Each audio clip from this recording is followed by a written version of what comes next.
Hello all welcome to Filmatic. ఇంతకు ముందే Disney హాట్‌స్టార్‌లో చూసా. మూవీ అయితే నాకు చాలా బాగా నచ్చింది. సినిమా చూస్తున్నంతసేపు నేను కూడా ఏదో ట్రిప్‌కి వెళ్ళి అక్కడ ఇరుక్కుపోయిన ఫీల్ అయితే నాకు అనిపించింది. కథ విషయానికొస్తే మంజుమల్ బాయ్స్ అనే గ్రూప్ ఉంటుంది. వాళ్ళ అపోనెంట్ గ్రూప్ మొన్న ట్రిప్‌కి వెళ్ళి వస్తారు. అది చూసి మంజుమల్ బాయ్స్‌కి జెలస్ అనిపిస్తుంది. మేము కూడా ఏదైనా ట్రిప్‌కి వెళ్ళి వాళ్ళకన్నా బాగా ఎంజాయ్ చేసి రావాలని కొడైకెనాల్‌కి వెళ్తారు. అక్కడ వాళ్ళు అంతకుముందే రిస్ట్రిక్టెడ్‌గా ఉన్న గుణ అనే కేవ్స్‌లోకి వెళ్తారు. అదే ఫ్రెండ్స్, ప్రియతమా నీ వచ్చట కుశలం అన్న సాంగ్ ఉంది కదా గుణ మూవీలో, సేమ్ లొకేషన్. ఆ మూవీ తర్వాత నుంచి ఆ కేవ్స్కి గుణ అనే నేమ్ వచ్చింది. ఈ కేవ్స్లో పడ్డ వాళ్ళు ఇంతవరకు దొరకలేదంట.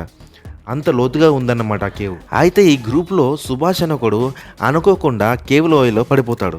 ఇంతకు పడ్డవాడు బయటికి వచ్చాడా లేదా, తోడుగా ఉన్న సుభాష్ ఫ్రెండ్స్ ఏం చేస్తారో అనేదే మంజుమల్ బాయ్స్ కథ. శ్రీనిత్ బాషి సుభాష్ రోల్లో అండ్ షోబిన్ షాహిర్ చేసిన యాక్టింగ్ సూపర్ గా ఉంది. వీళ్ళ ఇద్దరి రోల్లో చేసిన చైల్డ్ ఆర్టిస్టుల గురించి కూడా మనం మాట్లాడుకోవాలి. ఇంకా సినిమాటోగ్రఫీ గురించి మనం మాట్లాడుకుంటే షైజు ఖలీ తన విజువల్ తో మనం ఏదో లోయలో పడి ఉక్కిరి బిక్కిరి అయిన ఫీల్ తెప్పించాడు. ప్రొడక్షన్ వాల్యూస్ చాలా బాగున్నాయి. సుసీమ్ షా మ్యూజిక్ అండ్ ఇంకా ఎడిటింగ్ కూడా అదిరిపోయింది. డైరెక్టర్ చిదంబరం గురించి చెప్పాలంటే ఆయన రాసుకున్న ఈ రియలిస్టిక్ స్టోరీని ఫిల్మాటిక్ గా మలిచిన తీరు, చిన్నతనంలో చూపించిన tug of war game last లో కథలో కలిసేలాగా చాలా బాగా వాడుకున్నాడు. ఓవరాల్ గా గ్రేట్ డైరెక్షన్. బట్ స్టార్టింగ్ లో ఒక 20 minutes బాగా సాగతీతగా ఉంటుంది.